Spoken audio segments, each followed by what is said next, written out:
Hey guys, Andrew Marsh with DrewFit.com. I want to thank you guys for tuning in today. In today's video, I'm going to share with you guys 5 tips to naturally improve your sleep starting today. Now before I jump into it, I want to shed light on how important it is to get a good night of sleep. If you're one of those people, or if you know somebody that either wakes up periodically through the night, a few times through the night, or they aren't sleeping at all, they are going to have major health concerns further down the road. So it's better to nip this in the butt starting right now and really implement these 5 steps that I'm going to be talking about. So let me jump right into it. Number 1, increase sun exposure. Now if you know me, you know I have quite a few videos on how amazing the sun is for your overall health, but more specifically for your sleep, it's very important to get out in the sun in the morning. So get AM sunlight. I recommend getting out there when the sun is rising to about 9 a.m. as much as you possibly can, exposing as much of your skin and your eyeballs to the sun. Now I want to make this clear, do not stare directly into the sun as that may cause damage, but really get it on your body and gaze around the sun and let it through that way. And what this does is it actually creates melatonin, so in the evening hours you can put yourself to sleep. And if you know what melatonin is, that is considered the sleep hormone, but melatonin is also very important for mitochondria functioning. So not only if you want a great night of sleep, but if you want healthy cells, you're going to want to increase your sun exposure in the morning by helping out your mitochondria. Now number 2, avoid blue light and EMFs. This is almost equally as important as increasing your sun exposure because exposing yourself to blue light and electromagnetic fields can be detrimental to your sleep.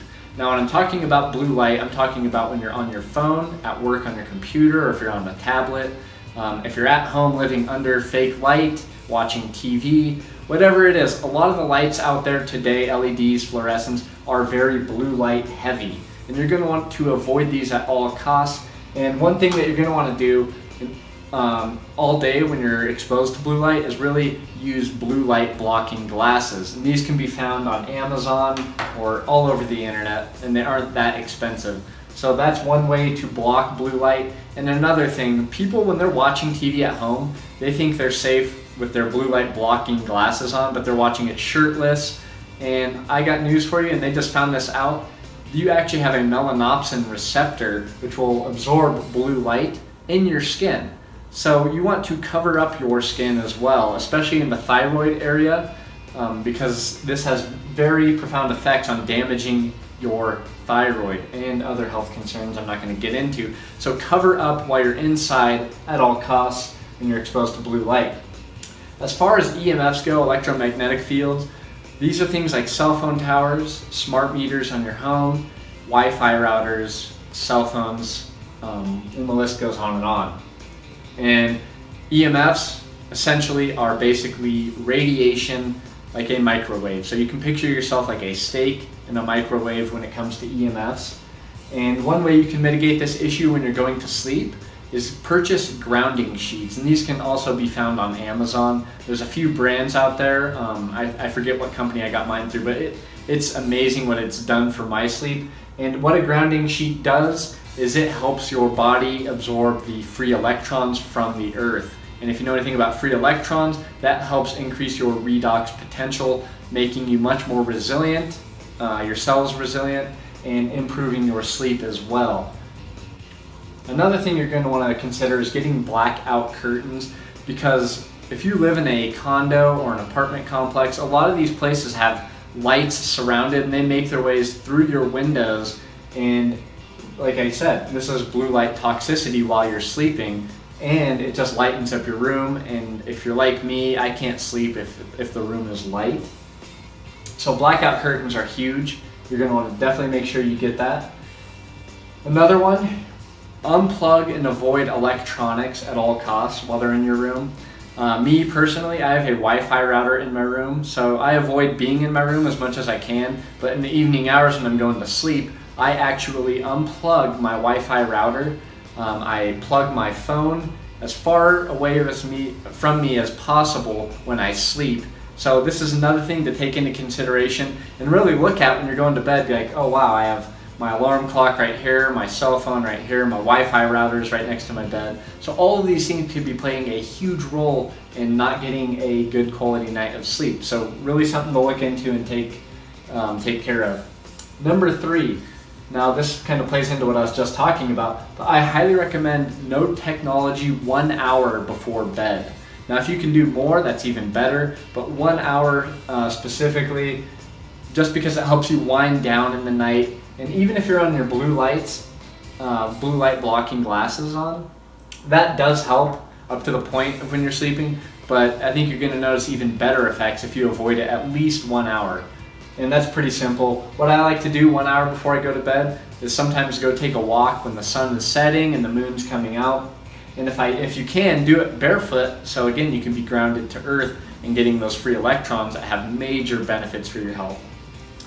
Number 4, now this is one of the only supplements I recommend for sleep because you won't become reliant on it. It's just something that naturally calms you in the evening hours, and it's good for your joints, muscles, ligaments, so on and so forth. And that is transdermal magnesium. Now what transdermal means is basically it can be absorbed through the skin. So at your natural health food store, you can go find this. It's going to be a magnesium oil, and you can also get it on Amazon, I'm sure. But what you do specifically is spray it on the bottoms of your feet, because there are a lot of receptor sites on the bottom of your feet for nerve endings and everything. And when you put magnesium on it, it really calms the body. And if you've had a stressful day at work, it's going to just naturally calm you down and help put you to sleep and stay asleep. And you're going to notice benefits like less muscle soreness if you go to the gym a lot, so other added benefits there. Number 5, dietary changes. Now it is very important to have a healthy diet, and a lot of food gurus and health practitioners are going to tell you you have to fix your diet if you want to get good night quality of sleep. But I put it number 5 on the list because I honestly think these 4 right here are more beneficial for your sleep and just overall health. But what you're going to want to do, if you're exposed to a lot of blue light, if you're working in an office and you're connected to Bluetooth all day long, your body cannot handle carbohydrates as well as if you're out in the sun all day working. And I know this from personal experience because I've done both sides of the spectrum, and I've noticed how much better I've been at able to handle my body composition if I'm outside all day in the sun and eating high carbohydrates as compared to when I was working in an office for a couple years. And I noticed I actually had to watch my carbohydrate consumption. So if you're like most of the population, chances are you're going to be in blue light constantly. So you're going to want to probably have a ketosis or paleo type diet and really decrease your carbohydrate exposure if you're going to eat them in the evening hours, especially before you go to bed. I'd say cut off carbs about 1 to 2 hours before, because carbs spike your insulin, and when your insulin spiked, obviously means you have a lot of sugar in your system, and when you have sugar, you're going to be hyped up and you're not going to be able to go to bed. So keto, paleo, and implement carb backloading 1 or 2 times a week, where you save your carbs for after 4 or 5 p.m. in the nighttime. And like I said, cut off carbs 2 hours before you go to bed, and you should be fine if you're doing these other 4 things. So I hope this helps you guys out and helps improve your guys' nights of sleep. If you have any questions, comments, or concerns, please leave the questions below, and I will get back to you as soon as I can. I want to thank you guys for watching.